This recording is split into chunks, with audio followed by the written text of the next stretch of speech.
Hello guys, എൻ്റെ പുതിയൊരു വീഡിയോയിലേക്ക് എല്ലാവർക്കും സ്വാഗതം കേട്ടോ. അപ്പൊ ഇന്ന് നമ്മൾ ഉണ്ടാക്കാൻ പോകുന്നത് കാളനാണ് കേട്ടോ. നല്ല കട്ടയായിട്ടുള്ള ഒരു കാളന്റെ റെസിപ്പിയാണ് ഞാൻ ഇന്ന് നിങ്ങൾക്ക് കാണിച്ചു തരാൻ പോകുന്നത്. നിങ്ങൾക്ക് കാളൻ ഇഷ്ടമാണോ? എന്നോടൊന്ന് പറയണം കേട്ടോ. അപ്പൊ എനിക്ക് ഭയങ്കര ഇഷ്ടമാണ് കാളൻ. ഇലസദ്യയിൽ എനിക്ക് ഏറ്റവും ഫേവറേറ്റ് കാളനും അവിയലുമാണ്. അവിയൽ ഉണ്ടാക്കുന്ന വീഡിയോ ഞാൻ ഇട്ടിട്ടുണ്ട്, എല്ലാവരും മറക്കാണ്ട് പോയി കാണണം കേട്ടോ. അപ്പൊ നേരിട്ട് നമുക്ക് വീഡിയോയിലോട്ട് പോവാം. ഞാൻ കാളന് വേണ്ടി എടുത്തിരിക്കുന്നത് ചേന, അതുപോലെ തന്നെ കായയാണ് കേട്ടോ. നേന്ത്രക്കായ ഉണ്ടല്ലോ, നല്ല മൂത്ത ചേന, അതുപോലെ നല്ല മൂത്ത നേന്ത്രക്കായയാണ് എടുത്തിട്ടുള്ളത്. ഒരു കായ എടുത്തിട്ടുണ്ട്, ഒരു 1/4 പോർഷൻ ചേന എടുത്തിട്ടുണ്ട് കേട്ടോ. പിന്നെ ഒരു 5-6 പച്ചമുളകും പിന്നെ ഒരു 2 തണ്ട് വേപ്പിലയാണ് എടുത്തിട്ടുള്ളത്. ഇത് നന്നായിട്ട് ഒരു ചേന ക്യൂബ് കണക്കും അതുപോലെ തന്നെ നേന്ത്രക്കായ ഒരു ചെരിച്ച രീതിയിൽ അരിഞ്ഞെടുത്തേക്കുവാണ് കേട്ടോ. നന്നായിട്ട് ഞാൻ കഴുകിയെടുത്തു അരിഞ്ഞിട്ട്, കാരണം അതിനകത്തൊരു കറയുണ്ട്. അപ്പോൾ ഭയങ്കരമായിട്ട് ചൊറിയും, ചേനയിലൊക്കെ ഭയങ്കര ഒരു പശ പോലത്തെ ഉണ്ട്. അപ്പം നിങ്ങൾ നന്നായിട്ട് ഇത് കഴുകിയിട്ട് വേണം കറി വയ്ക്കാൻ, അല്ലെങ്കിൽ വായ അങ്ങ് ചൊറിയാൻ തുടങ്ങും കേട്ടോ. അപ്പം ഞാൻ നന്നായിട്ട് കഴുകി എടുത്തതിന് ശേഷം പച്ചമുളകൊക്കെ ഒന്ന് കീറി ഇട്ടു കേട്ടോ. അതുപോലെ വേപ്പില ഒന്ന് നന്നായിട്ട് കീറി അതിനകത്തോട്ട് ഇട്ടു. ഇനി ഞാൻ അതിനകത്തേക്ക് ചേർക്കാൻ പോകുന്നത് മഞ്ഞൾപ്പൊടിയാണ് കേട്ടോ. മഞ്ഞൾപ്പൊടി ഒരു 1/2 ടീസ്പൂൺ ഇട്ടു. പിന്നെ ഉപ്പ് ചേർത്ത് കൊടുക്കുന്നുണ്ട്. പിന്നെ മുളക് പൊടിയാണ് കേട്ടോ ചേർത്ത് കൊടുക്കുന്നത്. എല്ലാം കുറേശ്ശെയാണ് ഇട്ട് കൊടുക്കുന്നത്. മുളക് പൊടിയൊക്കെ ലേശമാണ് കേട്ടോ ഇട്ട് കൊടുക്കുന്നത്. കൂടുതലും ഞാൻ മുളകാണ് ചേർക്കാറ്, കാരണം എനിക്ക് ആ കറിയുടെ കളറ്, മഞ്ഞ കളർ എനിക്ക് നിൽക്കണം, എന്നാലാണ് എനിക്ക് ഇഷ്ടം കേട്ടോ. അപ്പോൾ ഞാൻ ആ ഒരു കളറ് നിലനിർത്താൻ വേണ്ടി കുറച്ച് മുളക് പൊടിയാണ് ഞാൻ ചേർത്ത് കൊടുത്തത്. അതും കൂടി ചേർത്തിട്ട് കുറച്ച് വെള്ളം കൂടി ഒഴിച്ചിട്ട് ഒന്ന് വേവിക്കാൻ വെച്ചു കേട്ടോ.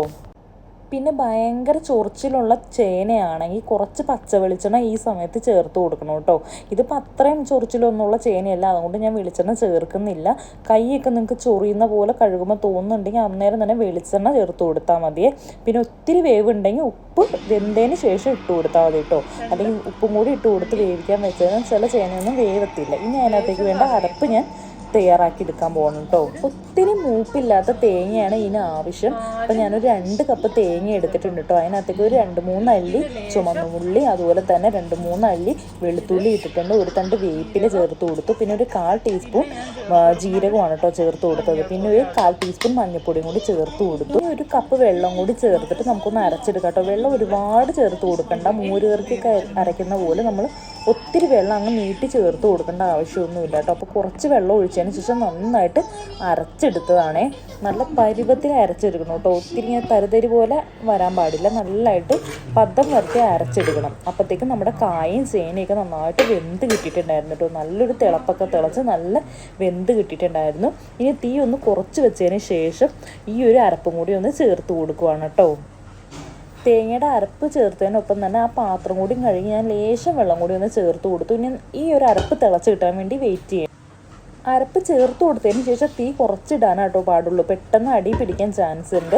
അപ്പം നന്നായിട്ടൊന്ന് ഇളക്കി കൊടുക്കണം. അടി പിടിച്ചിട്ടുണ്ടോ എന്ന് നമ്മൾ ചെക്ക് ചെയ്യണം കേട്ടോ. പ്രത്യേകിച്ച് ചട്ടിക്കലത്തിലൊക്കെയാണ് നമ്മൾ ഉണ്ടാക്കുന്നതെങ്കിൽ പെട്ടെന്ന് അടി പിടിക്കുന്നുണ്ടോ, ഈ ചേന പെട്ടെന്ന് അടി പിടിക്കും. അപ്പോൾ എപ്പോഴും ഇങ്ങനെ ഇളക്കി കൊടുക്കണം കേട്ടോ. ഇനി ഞാൻ അതിനകത്തേക്ക് ചേർത്ത് കൊടുക്കാൻ പോകുന്നത് ശർക്കരയാണ് കേട്ടോ. ഒരു തുണ്ട് ശർക്കര ഞാൻ ചേർത്ത് കൊടുക്കുകയാണ്. ഇതൊക്കെ ഓപ്ഷണലാണ് കേട്ടോ. സദ്യയിൽ നമ്മളിത് ചേർത്ത് കൊടുക്കും. ചെറിയൊരു മധുരം കാളന് വേണം, അതിന് വേണ്ടിയിട്ടാണ് കേട്ടോ ഞാനിത് ചേർത്ത് കൊടുക്കുന്നത്.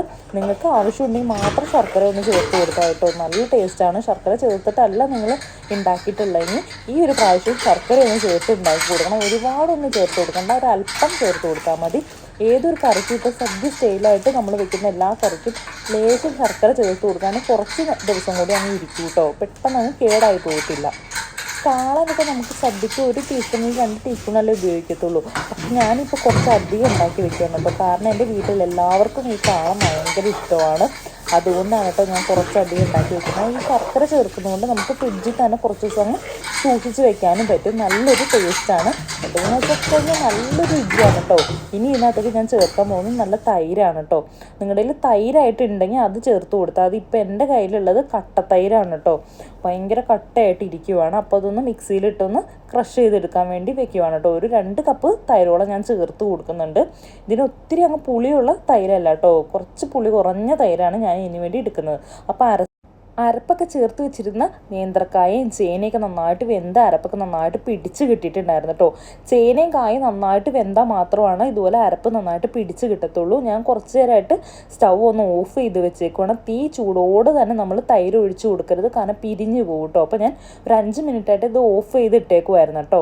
അതിന് ശേഷമാണ് നമ്മുടെ തൈരും കൂടി ഒന്ന് ചേർത്ത് കൊടുത്ത് നന്നായിട്ടൊന്ന് ഇളക്കി കൊടുക്കുവാണ് കേട്ടോ. അപ്പോൾ ഈ സമയത്ത് നമ്മൾ നോക്കണം കേട്ടോ, ഉപ്പൊക്കെ കറക്റ്റാണോ, പുളിയുണ്ടോ എല്ലാം നമ്മൾ ഈ സമയത്ത് വേണം ചെക്ക് ചെയ്യാനായിട്ട്. ഇപ്പോൾ കുറച്ച് ലൂസായിട്ട് ഇരിക്കുന്നുണ്ടെങ്കിലും എടുക്കാറാകുമ്പോഴത്തേക്കും നല്ല കട്ടയായിട്ട് മാറും കേട്ടോ. ഇനി നമുക്ക് ഇതിനകത്തേക്ക് വറവിടണം. അതിന് വേണ്ടിയിട്ട് ഞാനൊരു ചട്ടി വെച്ച് കൊടുക്കുകയാണ് കേട്ടോ. എന്നത്തെ പോലെ തന്നെ ഇരുമ്പിൻ്റെ ചട്ടിയാണ് ഞാൻ വെച്ച് കൊടുക്കുന്നത്. അതിനകത്തേക്ക് ഞാൻ വെളിച്ചെണ്ണയല്ല ചേർത്ത് കൊടുക്കുന്നത്, പ്രത്യേകം ശ്രദ്ധിച്ചോളാം. ഞാൻ നെയ്യാണ് ചേർത്ത് കൊടുക്കുന്നത്. ആവശ്യത്തിന് നെയ്യ് ചേർത്ത് കൊടുക്കുക.